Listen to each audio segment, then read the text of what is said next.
Meus queridos irmãos, a paz do Senhor, aqui estamos para dar continuidade às nossas aulas de Escola Bíblica Dominical. Desta feita nós vamos falar sobre o Grande Trono Branco, lição de número 12. A nossa penúltima aula desse trimestre do primeiro trimestre de 2022. Mas, terminando esta lição, podemos dizer que está vindo coisa boa por aí, né? Então, Deus cumprindo as suas promessas, realizando as suas promessas na vida do povo dele. Isso é muito maravilhoso. Mas vamos lá. Então, observe que será estabelecido no fim dos tempos um trono, chamado de juízo final, conhecido também como trono branco, como disse João, e eu vi um grande trono branco. Esse trono será estabelecido, como eu disse para os irmãos, no final dos tempos, no fim na sétima dispensação, que é o milênio. Então isso é um acerto de conta, com todos aqueles que rejeitaram a Cristo, porque esse é um julgamento para condenação. É bom entender isso aqui, porque não podemos confundir o trono branco com o tribunal de Cristo, onde falamos em lições anteriores, que o tribunal de Cristo era para, como se deve dizer assim, para galardoar os santos, aqueles que aceitaram Jesus como Salvador da sua alma. Importante entender, porque esta também se dará a última ressurreição dos mortos. A última ressurreição. Então, vai se dar aí a última ressurreição, porque a primeira ressurreição já aconteceu. Então, essa primeira ressurreição, os ímpios não vão ressuscitar, apenas ressuscitarão na ressurreição. Como está escrito em Lucas, disse Marta para Jesus, quando Jesus fala acerca de Lázaro, disse: o teu irmão há de ressuscitar. Então os judeus acreditavam, tinha a crença da ressurreição dos últimos dias, e disse assim: eu sei que ele há de ressuscitar. Lembra que Marta disse para Jesus? Na ressurreição dos últimos dias. Então Deus ressuscitou a Lázaro, mas não podemos confundir ressurreição com ressuscitamento. Lázaro foi ressuscitado com o corpo físico e morreu novamente. Mas tem a ressurreição dos mortos. E eu acho interessante porque Daniel vai abordar de forma alegórica, podemos dizer assim, falando acerca das duas ressurreições. Isso está em Daniel capítulo 12, versículo de número 2, e nós vamos ler. Está escrito assim: e muitos dos que dormem no pó da terra ressuscitarão, uns para a vida eterna e outros para vergonha e desprezo eterno. Então observe que ele já vai dizer muitos do que dormem. Isso quer dizer, os que estão mortos vão ser ressuscitados. Isso ele se trata para a vida eterna, se trata da primeira ressurreição, ressurreição dos salvos, ressurreição dos santos. Então, quando falamos de primeira ressurreição, entendemos da ressurreição do arrebatamento, o que está escrito em 1 Tessalonicenses, capítulo 4, versículo 16 ao 18. Ressurreição, os mortos ressuscitarão primeiro, sem muitos do que dormem, ressuscitarão, uns para a vida eterna. Então, essa é a primeira ressurreição. Os mártires da grande tribulação, que vão aceitar Cristo na grande tribulação, também vão ressuscitar e farão parte da primeira ressurreição. Agora, ele fala uns para vergonha e desprezo eterno. Outros, para as vergonhas, uns para a vida eterna e outros para a vergonha e desprezo eterno. Agora se trata da última ressurreição. Ressurreição dos últimos dias, como disse Marta. A ressurreição do julgamento final. Julgamento esse para condenação eterna. Então, para se ressuscitar para a vida eterna, é preciso reconhecer Cristo como único e suficiente Salvador, aceitando a Ele como único e suficiente Salvador da sua alma. Então, quanto a fôlego, há esperança. Isso é muito interessante. Agora, no Apocalipse, capítulo de número 20, o versículo de número 6, nós vamos ler a palavra de Deus, que vai estar escrito assim: bem-aventurados e santos aquele que tem parte na primeira ressurreição. Sobre estes não tem poder a segunda morte, mas serão sacerdote de Deus e de Cristo e reinarão com eles 1000 anos. Então, quando, isso é importante entender, quando acontecer o cenário do trono branco, esses da primeira ressurreição já ressuscitaram, porque logo após a grande tribulação, estes salvos serão ressuscitados, que faz parte da primeira ressurreição, porque a igreja já está com Cristo no céu. A igreja descerá com Cristo logo após a grande tribulação, para que Cristo vai vir guerrear a favor de Israel, já falamos isso em aulas anteriores.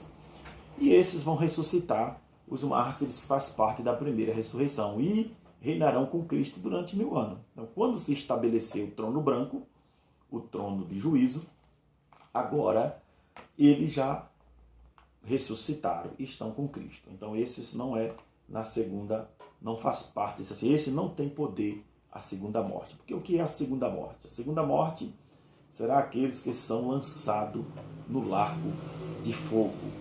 Apocalipse, versículo de número 14. Nós vamos ler o texto que temos como base para a nossa lição do próximo domingo. Apocalipse, capítulo 20, versículo de número 11 ao versículo 15, que vai estar escrito assim: e vi um grande trono branco, e o que estava assentado sobre ele, de cuja presença fugiu a terra e o céu, e não se achou lugar para eles. Não, nesse momento não tem para onde fugir, né? Não tem para onde correr. Versículo 12: e vi os mortos, grandes e pequenos, que estava diante de Deus, e abriram-se os livros, e abriu-se outro livro, que é o da vida, e os mortos foram julgados pelas coisas que estava escrito nos livros, segundo as suas obras. Vai abrir uma grande biblioteca lá no céu, e aonde vai ser julgado cada um conforme o que está escrito nos livros. Isso é muito importante. Na memória de Deus, nada escapa, está tudo registradozinho. Versículo 13: e deu o mar os mortos que nele havia, a morte e o inferno deram os mortos que nele havia, e foram julgados, cada um segundo as suas obras. Então ressuscitarão todos aqueles que morreram sem Cristo, né, que estão com as suas almas no Hades, vão ressuscitar para ser julgados em corpo físico, espírito, alma e corpo vão ser julgados. Vão se levantar para ser julgado diante do trono de Deus. E agora ser jogado no lago de fogo em corpo físico também. É bom entender isso. Seres julgados e jogados. E viverão eternamente sem Deus lá. Porque como os salvos viverão com Cristo entre séculos e séculos. Isso é uma linguagem para que possamos entender enquanto estamos aqui na Terra. Porque a eternidade não tem início e nem tem fim. Então eles vão ser jogados para viver eternamente. Onde o bicho não morre, em outra versão diz assim, onde o verme não morre e o fogo nunca se apaga, aonde será aquecido 7 vezes mais, porque é um largo de fogo agora. Não é mais um compartimento onde há uma certa tormento, mas agora a pressão será maior, será aquecido 7 vezes mais.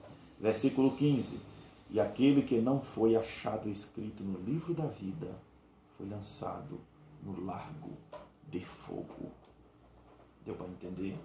Que não foi achado no livro da vida, foi lançado no lago de fogo. Nós vamos entender sobre isso agora, aqui neste momento. Vamos lá para a lição. Então, como eu vinha falando para os irmãos, o grande trono branco vai se estabelecer logo após o milênio, né? Para julgar grandes e pequenos. Viu como está escrito na palavra de Deus? E viu os mortos grandes e pequenos. Versículo 12 de Apocalipse, do capítulo 20 de Apocalipse. Grandes e pequenos, que estava diante de Deus. Todo hão de comparecer, né? Todos aqueles que rejeitaram a Cristo, que não aceitaram a Jesus como Salvador, que rejeitaram a Deus, isso do Antigo e do Novo Testamento, e abriram os seus livros, olha, e abriu um outro livro, que é o livro da vida. E os mortos foram julgados segundo as suas obras. Então, veja que todos compareceram. Então, todos aqueles que rejeitaram ao Senhor vão ser julgados segundo as suas obras. Vão comparecer, né, para ser julgados no trono branco. Mas vamos lá. O primeiro tópico da lição, o juízo final. Quando se trata de juízo final, igual eu falei para os irmãos aqui, será estabelecido um trono, o julgamento de todos os julgamentos, o último julgamento de todos os julgamentos, né? Chamados ao julgamento, quer dizer, todos vão ressuscitar e vão ser chamados a comparecer, como está escrito, diante de Deus.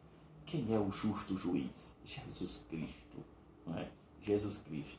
Esse julgamento será para aplicação de sentença. Olha só, esse julgamento será para aplicação de sentença, pois o pecado já está pois o pecador já está condenado desde que não creu no Filho de Deus como seu Salvador. Isso está escrito no Evangelho, segundo escreveu João, capítulo 3, versículo de número 16.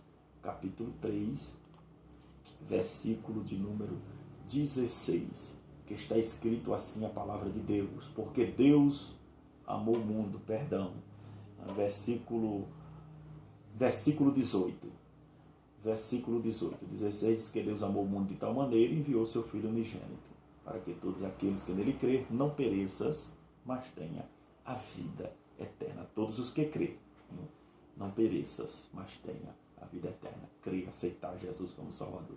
Versículo 18, diz assim, quem crê nele não é condenado. Quem crê nele não é condenado. É os que verdadeiramente aceitaram Jesus, que verdadeiramente sofreram por amor ao Evangelho, enquanto estava aqui nesta terra, né? Mas quem não crê já está condenado, porquanto não crê no nome do unigênito do Filho de Deus. Então, pessoas que não deram crédito à palavra de Deus, que achou que os crentes, né, estavam apenas ocupando espaço na terra, né, que achou que os crentes não tinham o que fazer, que estava aí pregando por pregar, né, igual alguns dizem assim, que nada, né, muita gente julga as pessoas, pastores, generaliza por causa de alguns que escandaliza, não é? Então, não creram verdadeiramente nos homens e mulheres de Deus que estavam aqui pregando o Evangelho. Não creram, não deram crédito, né? Chacotaram dos homens de Deus, rechaçaram a palavra de Deus e não deram crédito. Então já está condenado. Isso é o que João nos afirma. Então esse julgamento será para aplicação de sentença. Serão sentenciados à segunda morte. Serão lançados no lago de fogo. Então, frente a frente com o justo juiz. Então, frente a frente com o justo juiz, que é Cristo, haverá uma segunda ressurreição. Aquilo que falamos no início. Haverá uma segunda ressurreição, depois da qual os não salvos comparecerão ao julgamento de Deus. Haverá uma segunda ressurreição, nós já falamos sobre isso aqui. Aonde eles vão comparecer diante de Deus. Não se deve confundir, como eu falei para os irmãos, o trono branco com o tribunal de Cristo. O tribunal de Cristo era para galardão dos salvos, enquanto o trono branco é para sentença, como falamos aqui. Será para aplicação de sentença. É importante saber sobre isso aqui. O céu e a terra fugiram, e os pecadores não terão onde se esconder. Todos terão de se apresentar diante do juiz. O juiz é Jesus Cristo, pois o Pai colocou todos os julgamentos em suas mãos. Ele diz: todo o poder me é dado. Mateus 19 e 28, nós observamos sobre isso aqui. Mateus 19, o versículo de número 28, eu vou ler para os irmãos, está escrito assim: Jesus disse-lhes: em verdade vos digo que vós que me seguistes, quando na regeneração o Filho do Homem se assentar no trono da sua glória, também vós assentareis sobre 12 tronos para julgar as 12 tribos de Israel. Então, Cristo, isso aqui é só para nós ter uma noção que Cristo é o justo juiz que julgará a todos nesse grande dia. Tem outras referências, João 5 e 22 ao versículo 30, Atos 17 e 31. Então veja que todos hão de comparecer diante do juiz. Esse juiz é Jesus Cristo. Eu sempre costumo dizer que ele hoje é o nosso advogado. E como advogado, ele se compadece, quer dizer, pegou a nossa causa para ele. Quando entregamos a nossa vida a ele, confiamos nele e entregamos para ele, ele resolve por nós. Ele resolve a nossa causa. Glória seja dada o nome santo do Senhor Jesus Cristo. Sabe por que ele é nosso advogado? Porque João diz na sua primeira epístola, capítulo 2, versículo 1, ele diz assim: meus filhinhos, estas coisas vos escrevo, para que não peques. E se alguém pecar, temos um advogado para com o Pai, Jesus Cristo, o justo. Ele é o quê? Advogado. Ele é o nosso advogado, que advoga a nossa causa, que se compadece da nossa causa. Pega para ele a nossa... se compadece de nós e pegou a causa que não era dele, era nossa, e se compadeceu dela e fez, como se dizia, advogou a nossa causa. Então observe, ele é o nosso advogado, mas ele virá agora como justo juiz. Então ele diz assim: de cuja terra e o céu sumiram da presença dele.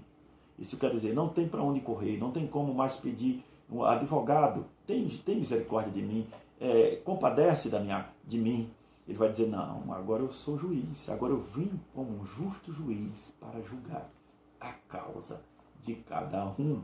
Olha só como a coisa não vai ser fácil, não tem para onde correr. Então, como aprendemos, será a sentença, será um julgamento de sentença. Esse julgamento será para aplicação de sentenças. Então é bom entender sobre isso, para que nós venha entender que ele agora é o justo juiz que julgará cada um segundo as suas obras. Atos, capítulo de número 17, versículo 31, diz assim: porquanto tem determinado um dia em que com justiça há de julgar o mundo, por meio do homem que destinou, e disso deu certeza a todos, ressuscitado o de dentre os mortos.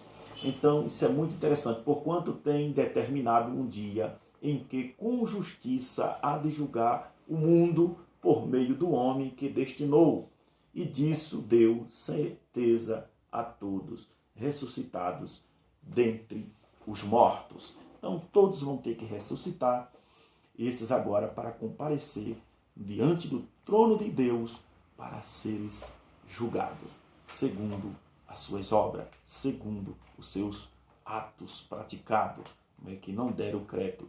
Então, por mais que o homem pratique boas obras, por mais que ele pratique as boas obras do homem, não superará, os seus atos. Porque todo mundo que comparecer diante deste julgamento vão ser julgados não pelos que fez de obras boas, vão ser julgados pelos que fizeram de errado. Igual eu já falei para os irmãos. E o pior erro que alguém comete é quando ele diz não para Deus. É quando ele diz não para Jesus. É quando ele rejeita Jesus. Diz, eu não te aceito, eu não te quero. Eu não aceito que o Senhor entre na minha vida. Então o homem já rejeitou. Por mais que ele pratique boas obras, não vai ser, como se diz, perdoado diante desse tribunal, deste trono branco. Então vamos lá, veja só como é interessante. O trono é branco, resplandece de pureza e santidade, o que exige justiça, castigo, julgamento, purificação, retribuição. Tudo isso descreve uma cena fora da história humana. Isso é julgamento de Deus, justiça de Deus, santidade de Deus. Então Deus é justo, Deus é santo, e isso não adianta, ninguém enrola Deus, ninguém tapia Deus, isso é muito sério. Então devemos andar de acordo com a palavra de Deus, para que subimos no arrebatamento da igreja e seremos galardoados e recompensados, porque não deixamos as coisas do mundo, melhor dizemos, estamos tudo por amor a Cristo. A Bíblia diz, não há quem deixe pai, mãe, irmão, todas as coisas do mundo por amor a Cristo, e não receba 100 vezes mais nessa terra e no céu a vida eterna. Só em aceitar Jesus aqui como Salvador das nossas almas, irmão, nós já ganhou 100 vezes mais. Porque alguém pode pensar assim, agora eu sou crente, sou de Cristo, então eu vou ser aí cheio de bens materiais 100 vezes mais. Não é isso. Só em aceitar Jesus já ganhamos 100 vezes mais. Amém? Glória seja dada ao nome santo do nosso Senhor e Salvador Jesus Cristo. O terceiro ponto, no primeiro tópico, julgados conforme os escritos dos livros. Jesus Cristo julgará os incrédulos com base no que está escrito nos livros. Quais são esses livros?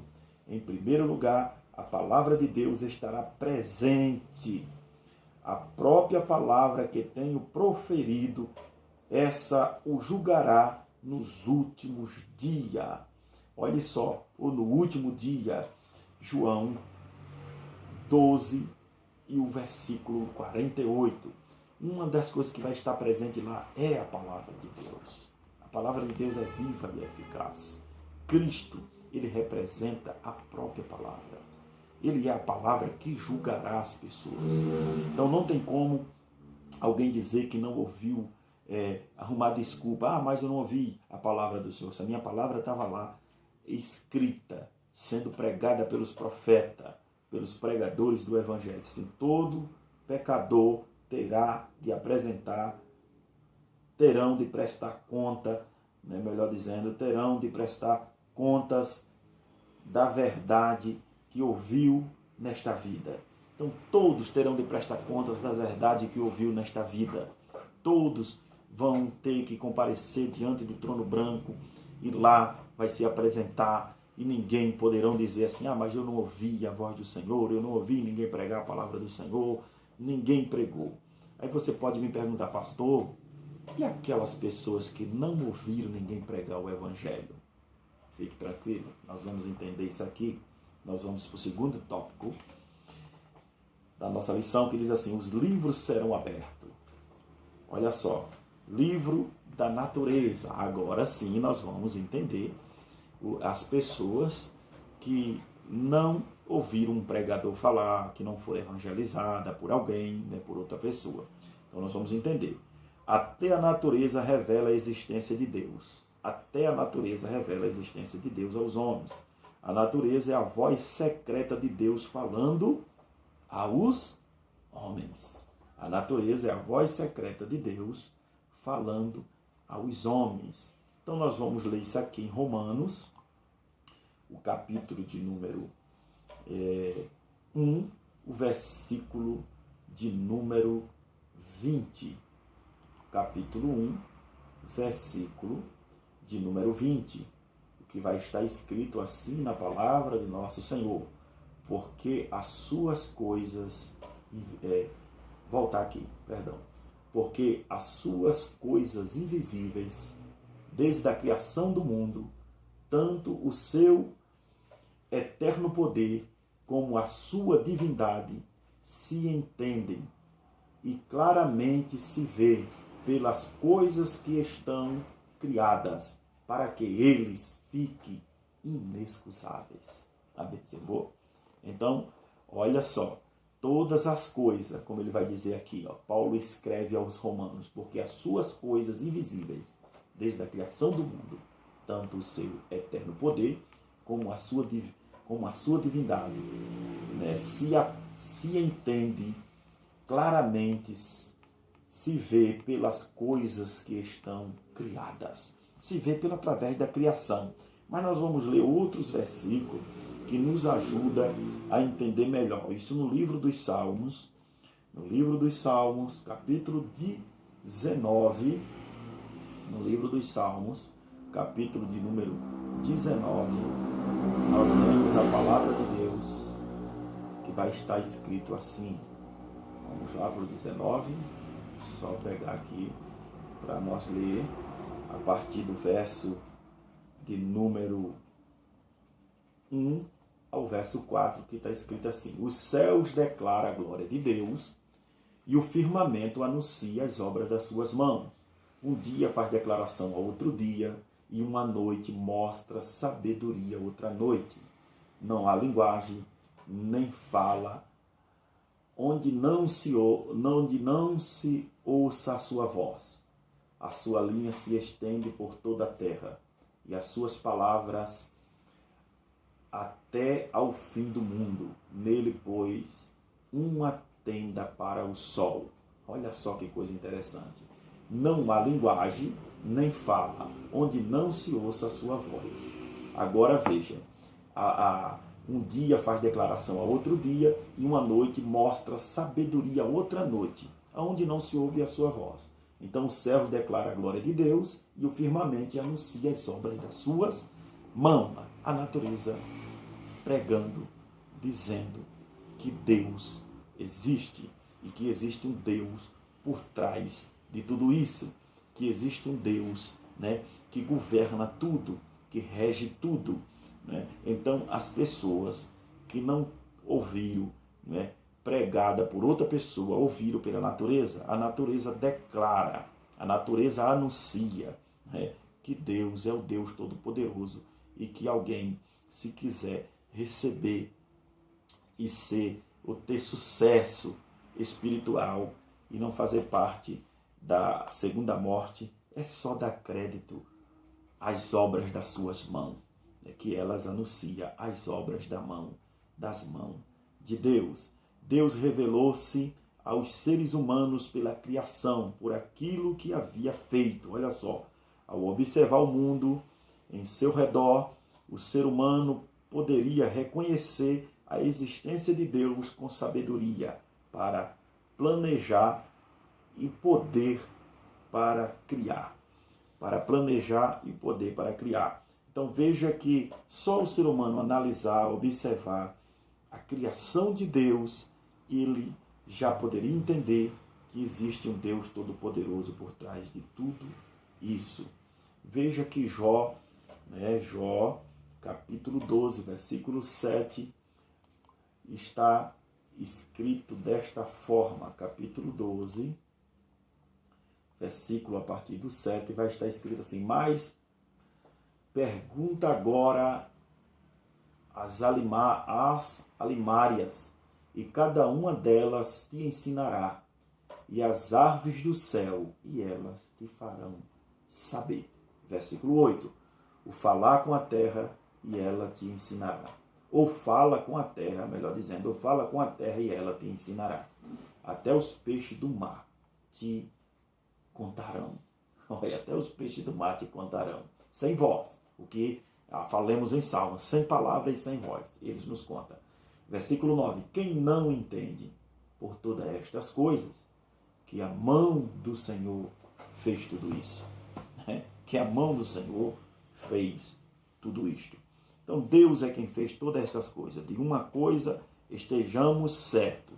Diante de Deus, ninguém é inocente, inclusive os pagãos. Diante de Deus, ninguém é inocente. Diante de Deus, todos vão ser julgados segundo as suas obras.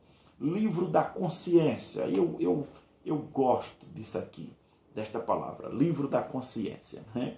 A consciência é o tribunal secreto da nossa alma. É aquela que avaliza as nossas ações diante de Deus, diante dos homens e de nós mesmos. Então, a consciência, ela nos avaliza diante de Deus, diante dos homens e diante de nós mesmos. A consciência funciona como um tribunal, né? Como um tribunal. E eu sempre costumo dizer que a consciência só tem duas notas. Ou é 10 ou é 0. Então, ou é 10 ou é 0. Não adianta. Ao observar o mundo em seu redor, eu estou voltando aqui para o primeiro tópico, para o primeiro ponto do segundo tópico, eu estou no segundo. A consciência funciona como tribunal, igual eu falei para os irmãos. Romanos, capítulo 2, versículo 12. Paulo afirma que a consciência e os pensamentos dos gentios que não conhecem a lei de Deus age como testemunha de maneira tanto acusatória quanto apologética, embora o foco esteja no comportamento passado. Parece que a consciência aqui pode dirigir também a conduta futura. Está vendo? Então, assim, o foco está nas coisas feitas passadas, ela também aponta para as coisas futuras e que, como se diz assim, se apresentando diante do trono de Deus, vai abrir, como podemos dizer aqui, o livro da consciência. As pessoas que praticaram alguma coisa, cometeram os seus erros e acharam, por exemplo, que esqueceu, porque o ser humano tem uma tendência de esquecer, né? Dá uma de esquecer das coisas. Mas eu não lembro, isso aqui, né, foi sem querer, não tem aquela historinha? A consciência vai abrir neste dia e vai dizer assim, olha, está aqui, tudo que você praticou.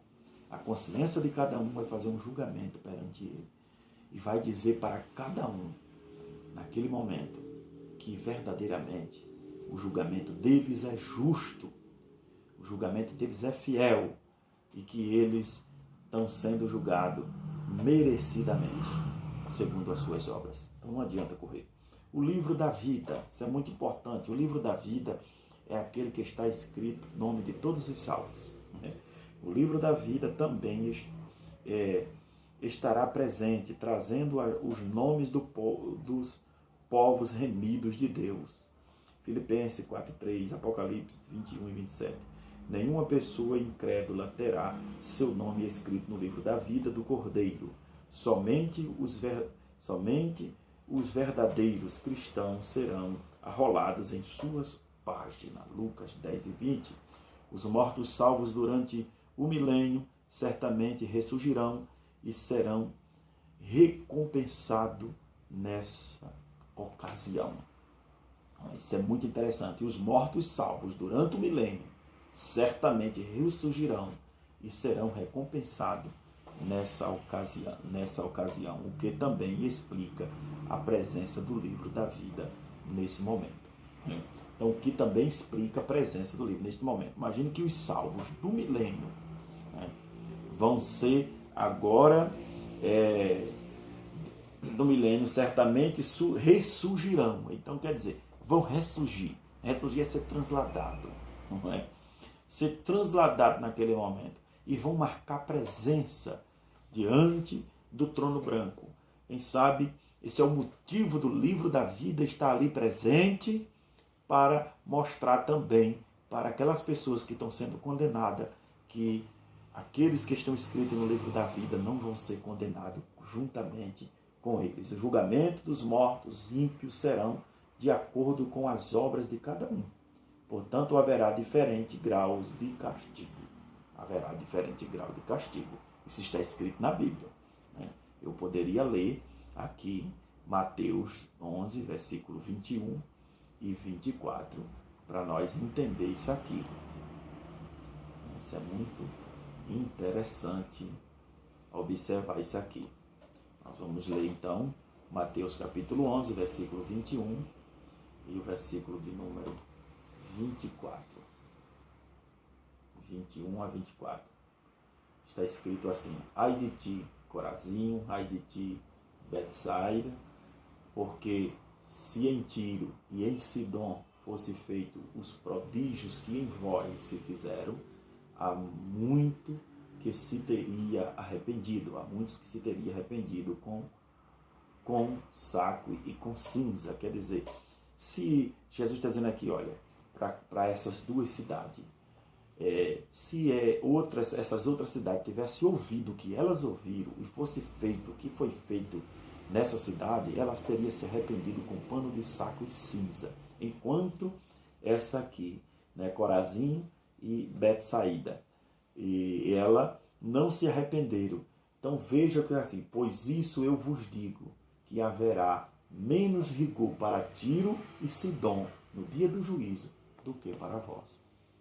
Terá graus de punição lá.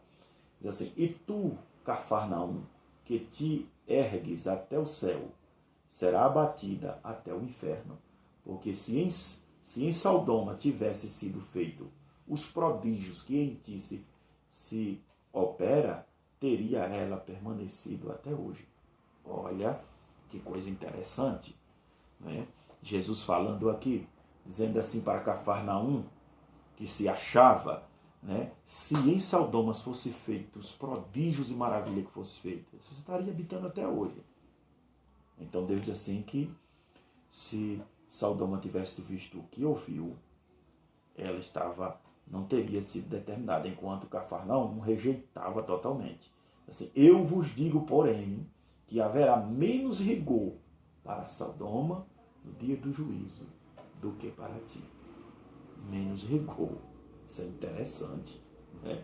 Então o julgamento dos mortos ímpios será de acordo com as obras de cada um. Portanto, haverá diferentes graus de castigo. E aqui nós podemos entender isso. Terá um diferente grau de castigo. Isso é muito interessante, irmãos. Não é? Momento de decisão final. O trono branco de julgamento será complemento diferentes dos processos dos tribunais modernos. Né? Voltar aqui à leitura. O trono branco de julgamento será completamente, melhor dizendo, diferente dos processos dos tribunais modernos. No trono branco haverá um juiz, mas não um júri. Haverá uma acusação, mas não uma defesa. Haverá uma sentença, mas não uma apelação. Ninguém será capaz de se defender, nem de acusar Deus de injustiça. Meus queridos irmãos, isso é muito sério. Né? Diante do trono branco não tem para onde recorrer. É porque o julgamento de Deus aqui é justo. Como falamos mais um pouco atrás, serão julgados conforme as suas próprias obras, cada um segundo as suas obras. Né? Não tem para onde recorrer. Enquanto há vida, a esperança, que enquanto estamos aqui, temos a oportunidade de se arrepender dos maus caminhos, de se arrepender dos seus malfeitos, né? De se arrepender do que faz, daquilo que fala, né? Sem pensar, muitas das vezes. Aqui é o momento de tomarmos a decisão, porque quando comparecer diante do trono branco, não há mais saída. Isso é muito importante. É importante reconhecermos que somos que somos faltosos e pedimos perdão, cada um das nossas faltas. Tem gente, irmão, que infelizmente ele não gosta de pedir perdão. Ele não pede perdão como é, se sente o dono da razão. Não é? Cuidado, porque pode ser enquadrado diante do trono branco. E quem foi enquadrado diante do trono branco não tem mais saída. Não vai ter mais saída. Tem gente que levanta contra o ministério, contra pastor. Ah, mas nada está acontecendo. Cuidado. O dia do julgamento final ainda vai acontecer. Isso tem um momento certo, uma data certa para se estabelecer. Tudo isso vai acontecer. A palavra de Deus diz que o próprio Deus diz assim: minha é a vingança. A vingança é de Deus. Então, Deus está dando uma chance. Igual eu estou falando, Jesus Cristo é o nosso advogado, que ainda temos como recorrer. Pedir perdão das nossas faltas. E Ele nos perdoa. Arrepender. O homem precisa se arrepender dos seus maus caminhos. Reconhecer que só Ele é o Senhor. O trono branco, momento de decisão final. Momento de decisão que, como se diz assim, que não tem para onde correr. Repito, não tem para onde correr. O momento é agora, a hora é agora. De corrermos aos pés de Jesus, pedimos perdão, procurar uma igreja, né? Você que não é crente, quem sabe vai ouvir esse vídeo e pode tomar uma decisão agora. E todos aqueles que são crentes, cristãos, né? Vá em busca da verdade enquanto é tempo. Buscai o Senhor enquanto se pode achar. Buscai o Senhor enquanto se pode achar. Vamos ficar com esta palavra. Deus o abençoe. É uma rápida palavra. Deus o abençoe a cada um. Né?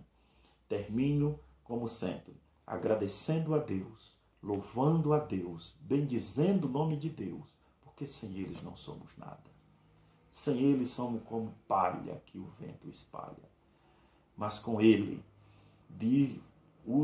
faço minhas palavras do apóstolo Paulo. Tudo posso naquele que me fortalece. Ele nos fortalece, Ele nos ajuda a vencer as dificuldades. Né? Ele nos ajuda a permanecer de pé. Ele nos sustenta com a sua forte mão. Ele é o nosso escudo, fortaleza. Como disse o salmista, socorro bem presente na angústia. Então Ele é quem está conosco.